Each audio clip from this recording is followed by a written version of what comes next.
আল্লাহ নবী সাল্লাল্লাহু আলাইহি ওয়াসাল্লাম বলেন, কবর প্রতিদিন মানুষকে ডাকে, ডাইকা ডাইকা বলে, শোনো, আনা বাইতুদ দুদ, আমি পোকামাকড়ের ঘর। পোকামাকড় তো বড় নিকৃষ্ট ভাবে তার রুহুটা তার শরীর থেকে ছিঁড়ে ভিড়ে ফেরেশতা নিয়ে আসে। আর নিকৃষ্ট বান্দাদের নামের নাম লেখা হবে, কবরে এনে 3টা প্রশ্ন করবে, একটার উত্তর দিতে হবে। নতুন জামাই যেমনি ঘুমায় বাসর ঘরে, আপনাকে আপনার প্রিয়তম ছাড়া বাসর ঘরে যেমন কেউ উঠায় না, আপনাকে আপনার প্রিয়তম মহান আল্লাহ ছাড়া হাসরের ময়দানের মাঠ কায়েম হওয়ার আগে আর কেউ উঠাবে না, আর কেউ ডিস্টার্ব করবে, আর কেউ ডিস্টার্ব। এই হলো নেককারের খবর। হাদিসের মধ্যে আমরা পড়ছি, এই নেককার ব্যক্তি জান্নাতের আরামের মধ্যে যখন ঘুমাবে কবরে, তো যখন হাসরের মাঠ কায়েম হবে, তো আল্লাহর ফেরেশতা এসে তাকে উঠাবে। ভাই সাহেব উঠেন, হাসরের মাঠ কায়েম হয়েছে। তো হাদিসের মধ্যে আছে, এই নেককার ব্যক্তি চোখ মুছতে মুছতে তাকাইয়েই দেখবে বিকাল টাইম, সন্ধ্যার কাছাকাছি সময়। অর্থ হইল, সে মনে ভাববে যে আমি জোহরের নামাজ পড়ে খাইয়া দাইয়া একটু শুইছিলাম, এখন সূর্য ডুবার কাছাকাছি। এই অবস্থা হবে তার সামনে তখন দিন আলোটা। আল্লাহ নবী সাল্লাল্লাহু আলাইহি ওয়াসাল্লাম বলেন, সাথে সাথে এই নেককার লোক ওই ফেরেশতাকে বলবে, যিনি ডাক দিতে আসছে, ওনারে বলবে, দাউনি উসাল্লি। বেড়া, হাসরের মাঠ কায়েম, রাখো তোমার হাসরের মাঠ, ওযুর পানি দাও, আমি আসরের নামাজ পড়বো বেটা, এখন আমি নামাজের টাইম আমার। এখন একবারে সরাসরি হাদিসে সে বলবে, আমার আসরের টাইম, উসাল্লি, আরে আমি নামাজ পড়বো মিয়া, আসরের মাঠে ফরে নিও, তুমি দাঁড়াও, ওযুর পানি দাও, ওযু করবো, আমি নামাজ পড়বো। জিন্দিগি ভর যে আল্লাহ তাআলাকে হুকুমের উপরে ছিল, আল্লাহ তাআলা হাসরের ময়দানে উঠবার দিনও আল্লাহর বন্দিগির কথা তারে ভুলাবে না। আমার বান্দা, তুমি তো আমারই নিয়েই ছিলা, আমারই নিয়েই ছিল। হাদিসের মধ্যে আছে, আল্লাহ নবী সাল্লাল্লাহু আলাইহি ওয়াসাল্লাম বলেন, নাফরমান যখন আপনার মৃত্যুর মুখোমুখি হয়, আল্লাহ নবী সাল্লাল্লাহু আলাইহি ওয়াসাল্লাম বলেন, কোন আটার মধ্যে, আটার কাই, এটার মধ্যে যদি কোনো লোহার আংটা দিয়া, এরকম 4 মাথাওয়ালা আংটা দিয়া যদি চাপ দিয়া এটার থেকে আপনার টাইনা উঠায়, তাইলে যেরকম আটা বিভিন্ন সিরা বিরা অংশ এটার মধ্যে লাগবে কিনা, কিছু আটা তো থাইকেই যাবে। মনে করেন এটা আটার কাই বুঝেননি, গীতা কোন কাই, তো এইটার মধ্যে একটা, ওই সহজে বুঝবেন, নৌকা জাহাজের নোংরে, এটা এরকম লোহার ইয়াওয়ালা না, আংটাওয়ালা না, কতটি, তো এইটারে যদি এটার মধ্যে চাপ দিয়া টান মারে বা উঠায়, তাহলে ওইখান থেকে সিরা আটার কায়ের অংশ এটার মধ্যে লাগবে কিনা। নবী সাল্লাল্লাহু আলাইহি ওয়াসাল্লাম বলেন, নাফরমানের শরীর থেকে রুহুটা এইভাবে ফেরেশতা, মনে হবে যেন আংটা মারছে, নোংর মাইরা টান মারছে, তো শরীরের ভেতর থেকে ছিঁড়া ভিড়া তার রুহুটা বের হয়েছে। এই নবীজি এই উদাহরণটা দিয়েছে, মনে হবে যেন আটার কাইয়ের ভেতর থেকে ছিঁড়া নাফরমানের রুহু বের। আসমানের দিকে তুলতে চাইবে ফেরেশতা, আসমান থেকে ফিরিয়ে দেবে, সপ্তম জমিনের নিচে পৌঁছায় দিবে। এরপরে সেখানে আল্লাহর নিকৃষ্ট বান্দাদের যে লিস্টি সিজ্জিন, তো সেখানে এই নাফরমানের নামও উঠাবে, উঠাই আবার তাকে তার কবরে আনা হবে। আইনা ফেরেশতারা এবার তাকে এই 3টি প্রশ্ন জিজ্ঞেস করবে। আবার সে 3 প্রশ্নেই বলবে হা হা লা, হায় হায় আমি জানি না, আমি তো কিছুই বলতে পারতেছি না, তোমার রব কে? না, আমার তো কোনো রব ছিল না, আমার তো যখন যা মন চাইছে আমি তাই করছি, আমার আবার রব কি? আমার রব আমার খোদা আমার নফস, আমার মনের চাই। কোরআন কারীমের মধ্যে আছে আফরাআইতা মান ইত্তাখাযা ইলাহাহু হাওয়া। আল্লাহ তাআলা বলেন, বন্ধু দেখবেন অনেক লোক আছে এমন যাদের মনের চাহিদা, মনের ইচ্ছা এটাই তার খোদা, এটাই তার খোদা। যেটা মন চায় এটাই করে, যেটা মন চায়, কি হালাল কি হারাম, কি জায়েজ কি না জায়েজ, কি বৈধ কি অবৈধ, কিচ্ছুর কোনো বাস মরবে এই কোনো চিন্তা নেই। অনেক নওজোয়ান তাদেরও জিন্দিগি এরকম গুনাহ করতে করতে শরীর দেহ মন ফসায় গেছে। বেড়ি দেখতে দেখতে, নারী দেখতে দেখতে, অশ্লীল ছবি দেখতে দেখতে, উলঙ্গ দৃশ্য দেখতে দেখতে চোখ শেষ, কান শেষ, জিন্দিগি শেষ। আর মাঝ বয়সী হারাম খাইতে খাইতে সুদের টাকা, ঘুষের টাকা, বাটফারির টাকা, মিথ্যার টাকা ওজনে কম দিয়া এই সিটারি মিশা কথা কইতে কইতে শরীরটা ফসায় রয়েছে।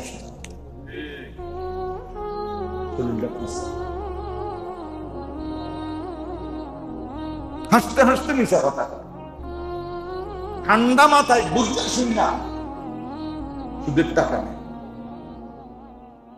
গাদ্দার কেমন, এটা যে অন্যায়, এটা যে পাপ, এটা যে আল্লাহর নিষেধ, এইটাও ভালো,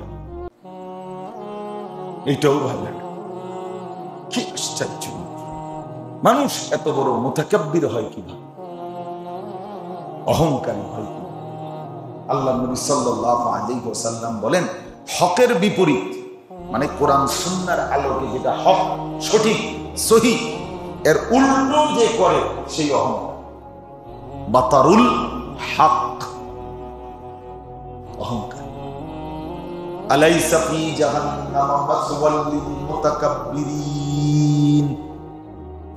আর রব্বুল আলামিন বলেন, শুনে নাও বান্দা, সময় শুধু গাঁড়ফাঁক দেয় যে বেটা এবারে অহংকারী করে, প্রত্যেক নাফরমান অহংকার। কথা বোঝেন নাই? প্রত্যেক সুদখোর অহংকারী, প্রত্যেক ঘুষখোর অহংকারী, প্রত্যেক মিথ্যাবাদী অহংকারী, প্রত্যেক মদখোর অহংকারী, প্রত্যেক জুয়ারি অহংকারী, প্রত্যেক ব্যভিচারী জেনাখোর অহংকারী, প্রত্যেক পাপী, আমিও আপনিও, যে পাপ করে সে অহংকার, সে অহংকার। তো বড় নিকৃষ্ট ভাবে তার রুহুটা তার শরীর থেকে ছিঁড়ে ভিড়ে আর নিকৃষ্ট বান্দাদের নামের নাম লেখা হবে, কবরে এনে 3টা প্রশ্ন করবে, একটার উত্তর দিতে হবে।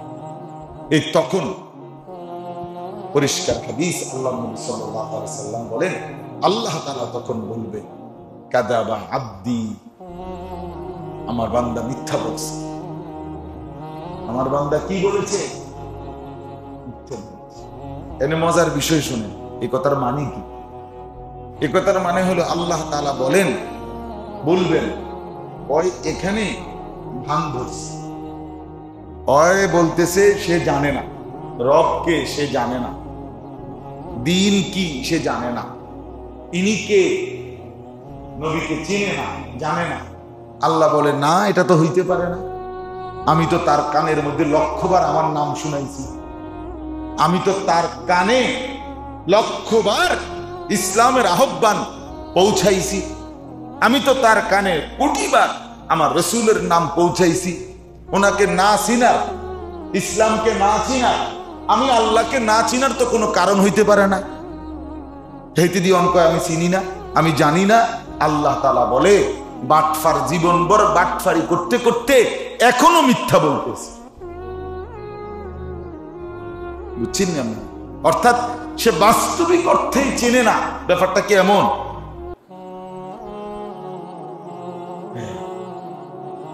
এখানে মিথ্যা। এই জন্য আল্লাহ তখন বলবেন ফাআফরিশুহু মিনান নার ওয়ালবাসুহু মিনান নার ওয়াফতাহু লাহু বাবান ইলান নার। আমার এই নাফরমান বান্দার জন্য জাহান্নামের বিছানা বিছিয়ে দাও, আগুনের বিছানা কবরের মধ্যে। কবরের মধ্যে জাহান্নামের আগুনের পোশাক তার গায়ে পরায়া দাও। আপনার ওই কাফনের কাপড় না, আগুনের পোশাক পরিয়ে দাও। আর জাহান্নামের সাথে তার কবরে দরজা খুলে দাও। সাথে সাথে ফেরেশতা এই হুকুম পালন করবে। আর এই হুকুম পালন করে তার কবরে যখন জাহান্নামের হাওয়া আসবে, জাহান্নামের পোশাক আর বিছানা বিছিয়ে দিবে। আল্লাহ নবী সাল্লাল্লাহু আলাইহি সাল্লাম তখন বলছেন, ভয়ানক একটা কথা বলছেন নবী।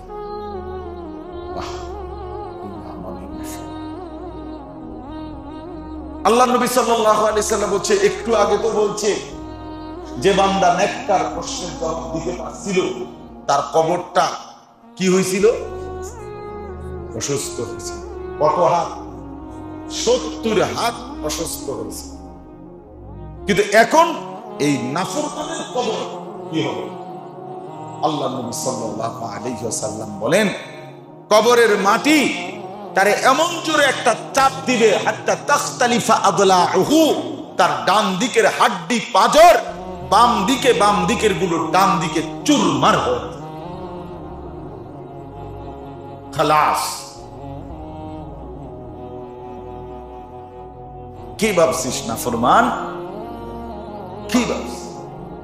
কি দুনিয়া ভোগ করার জন্য মিথ্যা বললি? দুনিয়া কি ভোগ করবে? কি দুনিয়া ভোগ করবে? কি দুনিয়া?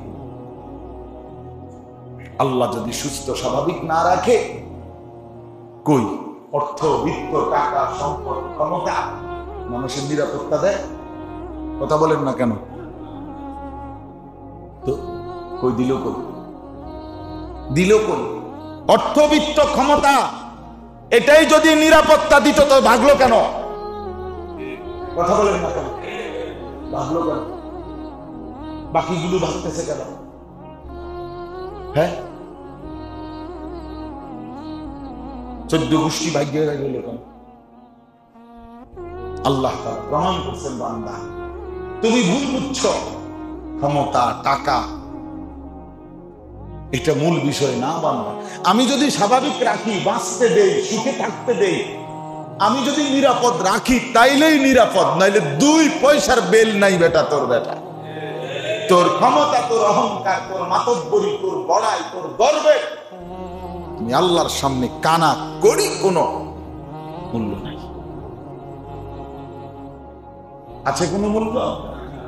না না, কোনো মূল্য, কোনো মূল্য। আগে ছোটবেলায় শুনতাম টাকা থাকলে বাঘের চোখ পাওয়া যায়। বাঘের চোখ কই পাওয়া যায়?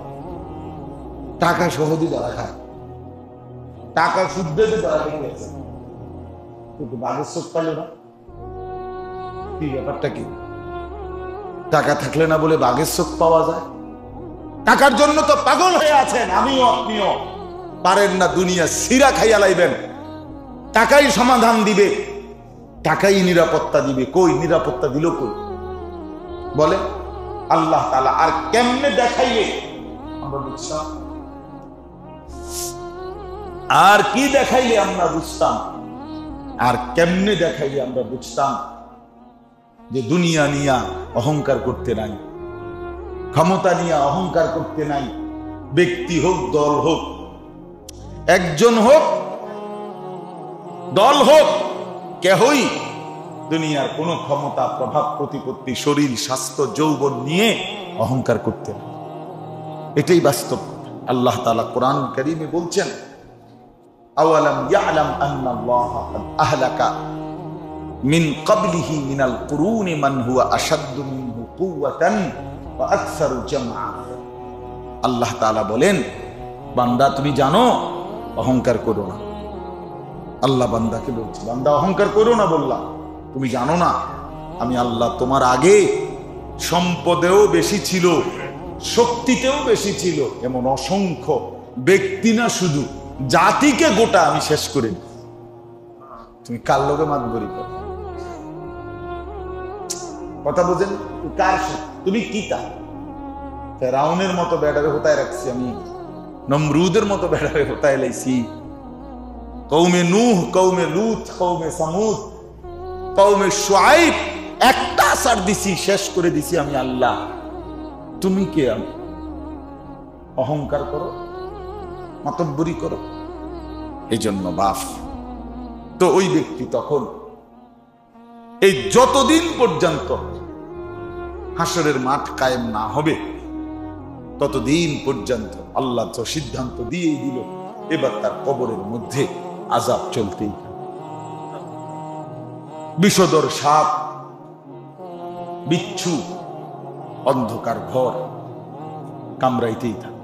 নবীজি সাল্লাল্লাহু আলাইহি ওয়াসাল্লাম বলছেন, আমি বহুদিন আপনাদের এই বয়ানে আমাদের এখানে আমি বলছি, আল্লাহ নবী সাল্লাল্লাহু আলাইহি ওয়াসাল্লাম বলেন, কবর প্রতিদিন মানুষকে ডাকে, ডাইকা ডাইকা বলে, শোনো, আনা বাইতুদ দুদ, আমি পোকামাকড়ের ঘর।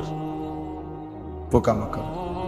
আমি হাসতে হাসতে বলতেছিলাম, মাস্টার সাহেবের ওই দিন মনে নাই কি চমৎকার লাইটিং করছেন, উপরে লাশের একটা ঘর বানাবে নিয়ত করছে, এসি ওয়ালা, কিন্তু কবরের ভিতরে লাইটের ব্যবস্থা করবে কে? কবরের ভিতরে এসির ব্যবস্থা করবে কে? এটা আপনারা পারবেন না। এটা আপনারা আরো টাকা দিলেও কি, আপনারা কালেকশন 7 লাখ না 7 কোটি টাকা কালেকশন করলেও আপনারা কবরের ভেতরে বাতিও জ্বালাইতে পারবেন না। কবরের গরম তীব্র হাওয়া ঠান্ডাও করতে পারবেন। কবরের ওইখানে মাটি জ্বালাইতে হইলে, ওইখানে আপনাকে ঠান্ডা করতে হলে আপনার সেজদা, আপনার বন্দেগী, আপনার গোলামি ছাড়া আর কিচ্ছু কাজে আসবে না। তো এই লম্বা সময় কবরের মধ্যে পড়ে থাকতে হবে জাহান্নামের আযাবের ভিতরেই। চিন্তা করে দেখেন তো, চিন্তা করে দেখেন। আচ্ছা, আপনি একটা মিনিট আমার কথা শেষ কল্পনা করেন, নূহ আলাইহিস সালামের জামানায় যে মানুষগুলো মারা গেছে তারা আজকে কতদিন যাবত কবরে আছে। ইব্রাহিম আলাইহিস সালামের জামানায় যে মানুষগুলো কবরে আছে তারা আজকে কতদিন কবর আছে। হাদিসের বর্ণনা দ্বারা বোঝা যায়, মুহাদ্দিসিনে কেরাম বলছেন, নবী সাল্লাল্লাহু আলাইহি ওয়াসাল্লামের হাদিস দ্বারা বোঝা যায়, সর্বশেষ যেই ব্যক্তি শেষ কবরে যাবে, ইসরাফিল ফু দিলে, পৃথিবী কিয়ামত হলে, এই শেষ ব্যক্তি যারা কবরে যাবে শেষ টাইমে, হতে পারে তারাও কবরে অপেক্ষা করতে হবে 40,000 বছর। তো এখনকার ওয়ালারা